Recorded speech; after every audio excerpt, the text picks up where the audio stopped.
प्रभु यीशु मसीह में आप सभी का स्वागत करता हूं। धन्यवाद करता हूं परमेश्वर का, जिसने मुझे और आपको यह सौभाग्य दिया कि उसके पवित्र शास्त्र के वचनों का अध्ययन करें और बड़ी गहराई से हम उसके वचनों का पालन करें। आज का मेरा विषय है सबत। प्रिया जी, जो सबत को परमेश्वर ने आखिर किस लिए और किस खास मकसद के लिए उसने बनाया। प्रिय भाइयों बहनों, हम देखते हैं कि प्रभु ने स्वयं सबत के दिन का पालन किया है और बड़ी कड़ाई के साथ, बड़ी शालीनता और हलीमता से सबत के दिन का पालन किया। और परमेश्वर की इच्छा है कि वो भी हमसे ऐसा ही चाहता है। आइए हम देखते हैं कि प्रभु ने इस सबत के दिन को मखसूस किया मेरे और आपके लिए। और इससे पहले अगर हम जाएं तो देखते हैं कि प्रभु ने एक वाचा ठहराई है जो बहुत ही अहम मेरे और आपके लिए है, और कहा है कि सबत मेरे और मेरे लोगों के बीच में एक चिन्ह ठहरेगा जो बहुत ही अहम है, एक निशान है, ताकि आप जब परमेश्वर के सबत के दिन का पालन करते हैं तो आप परमेश्वर के, उसके बेटे और बेटियां, उसके पुत्र कहलाते हैं, उसके मानने वाले कहलाते हैं, और आपका रिश्ता प्रभु के साथ और भी मजबूत होता चला जाता है। अगर आपके पास में पवित्र शास्त्र है तो मेरे साथ में निकालिए व्यवस्था विवरण की पुस्तक, उसका 5 अध्याय और उसकी 12वीं वर्ष। लिखा है कि तू विश्राम दिन को मानकर पवित्र रखना, तेरे परमेश्वर यहोवा ने तुझे आज्ञा दी है। आखिर क्यों परमेश्वर ने मुझसे और आपसे कहा कि उसके पवित्र दिन को जो है हम बिल्कुल पाक और साफ रखें, उसमें एक भी कमी ना होनी चाहिए। आखिर क्यों प्रभु यहोवा हमें सबत का पालन करने की आज्ञा दे रहा है? इसका मतलब कहीं ना कहीं हमारे अंदर कमी, कमजोरी पाई जाती है, जैसे कि इजराइलियों के अंदर बहुत सी कमियां पाई गईं। प्रभु ने उनसे कहा कि आइए 13वीं आयत में देखते हैं क्या कहा कि तू 6 दिन काम काज करना और 7वें दिन परमेश्वर यहोवा का दिन है जो उसने उसे ठहराया है, और वो चाहता है कि तू उसको पवित्र रखना और उसमें कोई भी तेरा दुनियावी कार्य ना होने पाए। प्रिया जी, जो परमेश्वर ने कहा है, ना तो तेरा दास और ना तेरी दासी, ना तेरा गाय बैल, ना तेरा स्वामी किसी भी प्रकार का कोई भी काम ना करने पाए, यहां तक कि तेरे फाटक के भीतर जो तेरा दास है वो भी तेरे काम को ना करने पाए। और कहा है कि तू सिर्फ और सिर्फ पवित्र दिन का पालन करना और आराधना करना। प्रभु ने हमें ये आज्ञा दी है क्योंकि उसने सबत का पालन स्वयं खुद उसने किया है और कहा है कि मैं चाहता हूं कि तुमसे कि तुम भी सबत के दिन का पालन करो। लेकिन प्रिया जी, जो हम देखते हैं कि जब खुदा ने इजराइलियों से इस बात को बयां किया और इजराइल वासियों ने अपने ही नियमों और विधियों के अनुसार उन्होंने चलना शुरू कर दिया, और जिसके कारण आपने जो है देखा है कि निर्गमन की पुस्तक उसके 12 बाब और उसकी 40 से 41वीं आयत में लिखा है कि 430 वर्ष जो थे उन्होंने पीड़ाओं का सामना किया। प्रिया जी, जो बहुत से दुखों को, बहुत से कष्टों को उन्होंने झेला है और अपने बहुत से प्रियजनों को, अपने बहुत से अजीजों को उन्होंने इस एक लंबे सफर में जो था उन्हें खो दिया। आखिर क्यों? क्योंकि उन्होंने परमेश्वर की आज्ञा का जो सब्त के लिए दी थी उसका पालन नहीं किया। लेकिन प्रिय अजीजों, प्रभु परमेश्वर, हमारा परमेश्वर यहोवा दयालु है और उसका हृदय जब 430 वर्ष पूरे हो गए, ठीक उसी दिन प्रभु परमेश्वर जो है उन इजरायलियों को वापस लेकर के आ गया है। ठीक उसी दिन। आइए मेरे साथ में देखिए निर्गमन की पुस्तक उसका 12 अध्याय और उसकी 40 और 41वें वर्ष में क्या लिखा है। मैं आपके लिए पढ़ता हूं। लिखा है कि मिस्र में इजरायलियों को 430 वर्ष बीत गए थे। प्रिय चीजों, कितने? 430 वर्ष। और उन 430 वर्षों के बीतने पर ठीक उसी दिन खुदावंद यीशु मसीह का हृदय पिघल गया, क्योंकि उन्होंने परमेश्वर की दुहाई दी और कहा कि प्रभु, हम तेरे ही अनुसार, तेरी ही रीतियों के अनुसार हम अब से चला करेंगे। और प्रभु ने अपने दास यहोवा को जो है वहां पर भेज दिया, हारून को वहां पर भेज दिया और जोशुआ को वहां पर भेज दिया और बहुत से जनों को वहां पर भेजा कि तुम मेरे प्रिय जनों को वहां से लेकर के आओ। आइए आगे का सफर देखते हैं कैसा रहा है। यजिकेल की पुस्तक उसके 20 बाब और उसकी 18 से 20वीं वर्ष में खुदा बाप क्या हिदायत देता है आज इजरायलियों को ही नहीं बल्कि मुझे और आपको भी ये आज हिदायत दी है। आइए देखते हैं। कहा कि फिर मैंने जंगल में उनकी संतान से कहा, अपने पुरखों की विधियों पर ना चलो। और कहा है कि अपने पुरखों की विधियों पर ना चलो, ना उनकी रीतियों को मानो और न उनकी मूर्तों को अपने आप को अशुद्ध करो।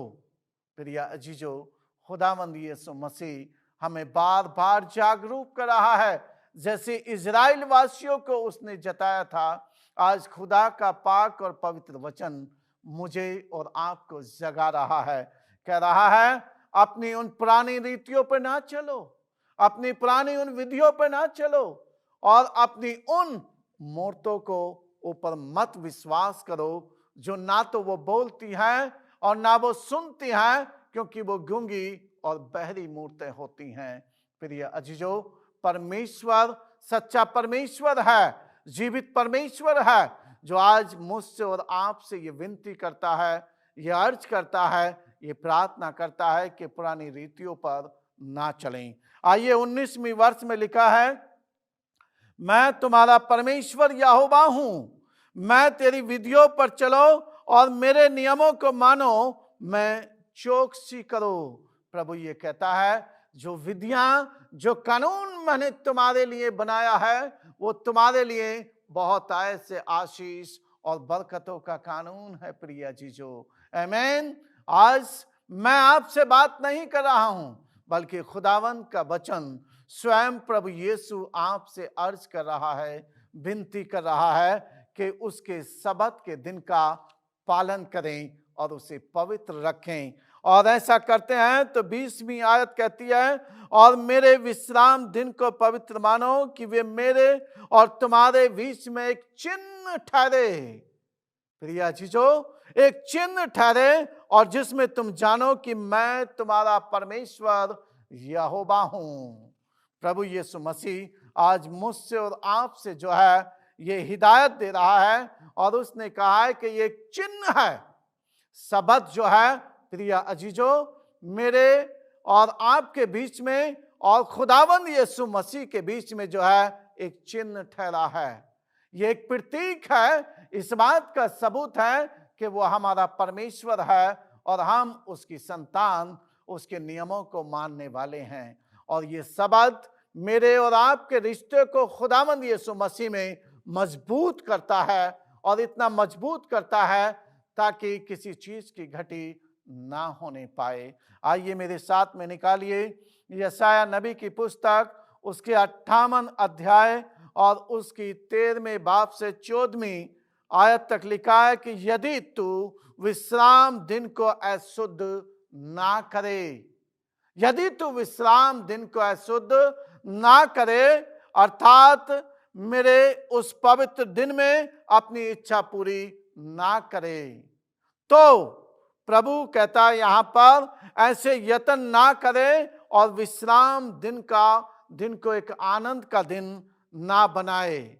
तो प्रिय अजीजों, प्रभु यीशु मसीह कहता है तू उसका सम्मान कर और उस दिन में अपने मार्गों की, अपनी रीतियों के अनुसार ना चले। तो प्रभु का वचन कहता है 14वीं वर्ष में तो तू यहोवा के कारण आनंदित होगा, सुखी होगा और फलता फूलता चला जाएगा। आमीन। प्रभु का वचन आज मुझसे और आपसे इस बात को बयां कर रहा है। प्रिय जीजो, केवल खुदा ने 6 दिन दिए हैं हमें दुनियावी काम करने के लिए। क्या 7वें दिन में भी अगर काम करेंगे तब भी हमारी पूर्ति नहीं हो पा रही है? प्रिय अजीजो, प्रभु यीशु ने केवल 6 दिन में सारी सृष्टि को बना दिया है। क्या हम अपने 6 दिन में दुनियावी काम नहीं कर पाते? आज खुदा ने मुझे और आपको ये जीवन दिया है, अपना बलिदान दे करके अपनी सांसें उसने मुझे और आपको दी है। आखिर क्यों? ताकि मैं और आप उसके सबत के दिन का बहुतायत से पालन करें और कड़ाई के साथ उसका पालन करें। 14वीं वर्ष आगे कहती है तू यहोवा के कारण सुखी होगा और मैं तुझे देश के ऊंचे ऊंचे स्थानों पर बैठाऊंगा और मैं मूल पुरुष याकूब के भाग की उपज में से तुझे खिलाऊंगा, क्योंकि यहोवा ही के मुख से यह वचन निकला है। किसके लिए? मेरे और आपके लिए ये प्रभु के मुंह से वचन निकला है, ताकि मैं और आप जो है खुदावंद यीशु मसीह में आशीष पाएं और बहुत आयत से पाएं। प्रिय जीजो, प्रभु यीशु मसीह कितनी नम्रता और शालीनता के साथ मुझसे और आपसे आज रिक्वेस्ट कर रहा है, अर्ज कर रहा है, विनती कर रहा है कि मैं आपसे केवल और केवल 7वें दिन को चाहता हूं कि आप उसका पालन करें। और बहुत आयत से अगर आप पालन करेंगे तो खुदावंद यीशु मसीह अपनी आसमानी खजाने मेरे और आपके लिए खोल देगा, किसी चीज की कमी और घटी ना होने देगा। आइए मेरे साथ में निकालिए ले व्यवस्था विवरण की पुस्तक और उसके 23 बाब और उसकी 3री वर्ष में क्या लिखा है। ले व्यवस्था लिखा है कि 6 दिन काम काज किया जाए, केवल 6 दिन काम काज किया जाए खुदा ने आज्ञा दी है। और कहा है कि पर 7वां दिन परम विश्राम का और पवित्र सभा का दिन है, पवित्र पाक और साफ दिन है। और कहा है कि उसमें किसी प्रकार का काम काज ना किया जाए। प्रिय अजीजो, वह तुम्हारे सब घरों में यहोवा का विश्राम दिन ठहरे। लेकिन प्रिय अजीजो, मेरे भाइयों और बहनों, हम क्या करते हैं? 6 दिन भी हमारे लिए कम पड़ जाते हैं। हम 7वें दिन भी अपने दुनियावी कामों में लुप्त हो जाते हैं और बहुत सी बातें, बहुत से सवाल उठा देते हैं पासवानों के ऊपर, पृष्ठ के ऊपर, और कहते हैं कि मेरा कुछ पर्सनल काम था जिसके कारण मैं आज सभा में शरीक नहीं हो पाया। क्या खुदा से बढ़कर, खुदा के पवित्र शब्द से बढ़कर आपके लिए कुछ और कार्य हो सकता है?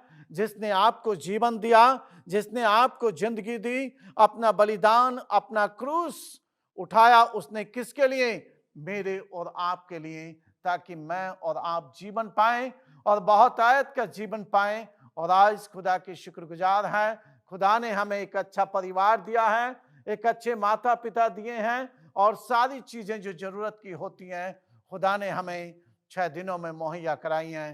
तो क्यों ना मेरा और आपका दायित्व बनता है कि हम 7वां दिन जो है अपने खुदावंद यीशु मसीह को दें और उसका धन्यवाद और उसका शुक्रिया अदा करें।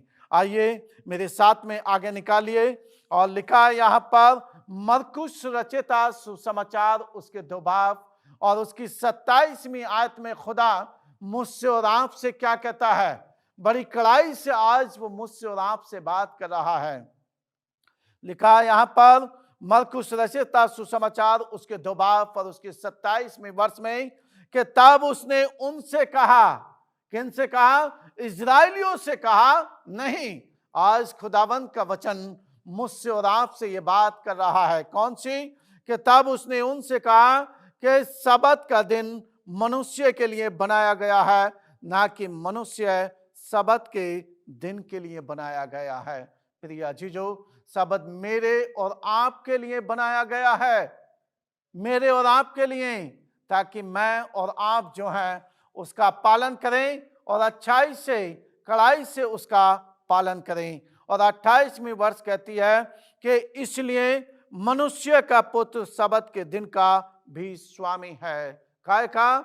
सबत के दिन का भी वो स्वामी है। और हम देखते हैं कि बहुत से लोग प्रभु यीशु के पास बीमारों को लाते थे सबत के दिन, और परमेश्वर उनके ऊपर हाथ रखकर उनसे प्रार्थना करता था उनके लिए, और खुदा बाप उनकी प्रार्थना का जवाब देता था और वो चंगे हो जाते थे।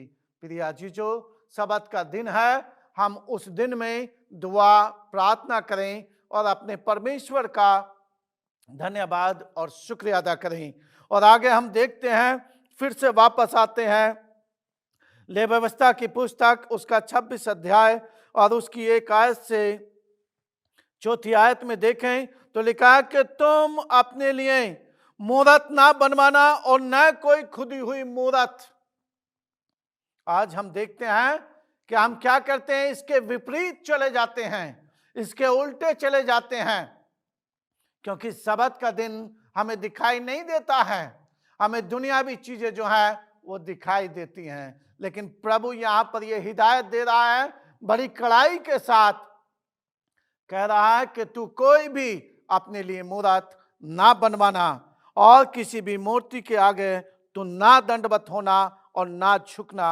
और कहा है बड़े हलीमियत के साथ, और कहा है कि तू किसी भी निकासीदार पत्थर को स्थापित ना करना, क्योंकि मैं ही तुम्हारा परमेश्वर यहोवा हूं, जो तुम्हें मिस्र, जो गुलामी से तुम्हें निकाल करके लाया हूं। क्योंकि 430 वर्ष आपने जो है बहुत सी पीड़ाओं का, बहुत से दुखों का, बहुत सी परेशानियों का सामना किया है, लेकिन प्रभु यहोवा तुम्हारा इतना दयालु परमेश्वर है कि उसका हृदय पिघल गया है और वो उस पीड़ाओं से निकाल करके लाया, और उसने बहुत सी चीजों को मेरे और आपके लिए मुहैया कराया। प्रिय जीजो, क्या खुदा ने मेरे और आपके जीवन में ऐसे कार्य नहीं किए?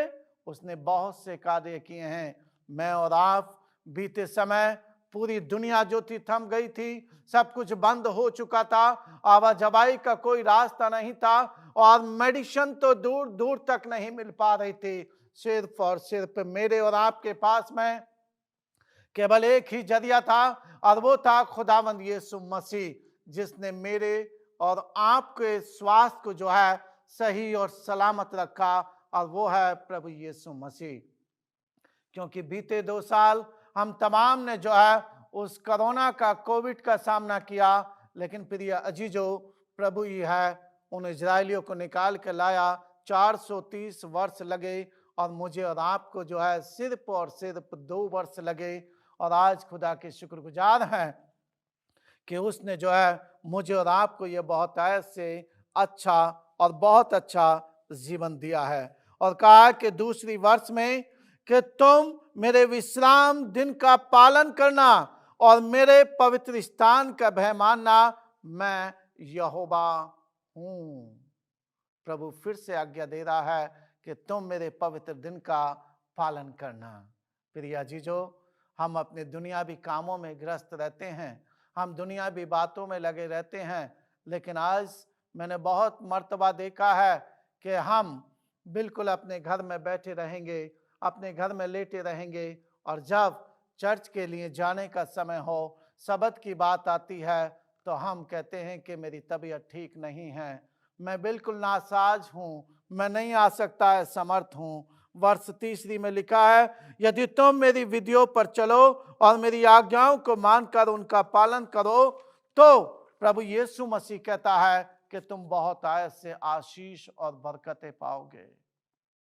आखिरी आयत में आपके साथ में पढ़ना चाहता हूं, यूहन्ना रचित सुसमाचार उसका 6 बाब और उसकी 47वीं वर्ष में लिखा है कि मैं तुमसे सच सच कहता हूं, जो कोई विश्वास करता है वो अनंत जीवन पाता है। प्रिय अजीजों, खुदा ने अपने पवित्र वचन में हमें बहुत से ऐसे उदाहरण दिए हैं जो बिल्कुल सही और सच हैं, जिन्होंने खुदा के सबत का पालन बड़ी अहम और शालीनता के साथ किया है, उन्होंने उस आत्मिक जीवन को पाया है।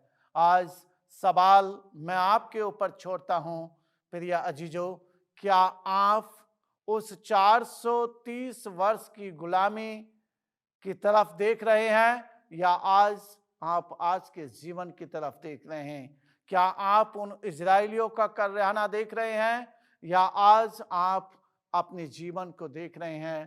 प्रभु यीशु ने उस वक्त भी उनसे दुहाई दी थी, उनसे अर्ज की थी, उनसे उन्हें आज्ञा दी थी। आज खुदावंद यीशु मसीह अपने वचनों के द्वारा मुझे और आपको भी आज्ञा दे रहा है कि उसके सबत के दिन का पालन करें, क्योंकि प्रिया जीजो, जब खुदावंद यीशु मसीह आएगा अपनी बादशाहत में, अपने फरिश्तों के साथ, अपने उस धधकते हुए रथ के साथ, और जब वो पहली तुरही फूंकी जाएगी तो प्रिय अजीजो, जब मेरा और आपका सामना खुदा के सामने खड़ा होने का मौका मिलेगा तो खुदा कह देगा, मैं आपको नहीं पहचानता हूँ, मैं आपको नहीं जानता हूँ, क्योंकि आपने मेरे सबत के दिन का पालन नहीं किया, क्योंकि आपके लिए 6 दिन भी कम रह गए।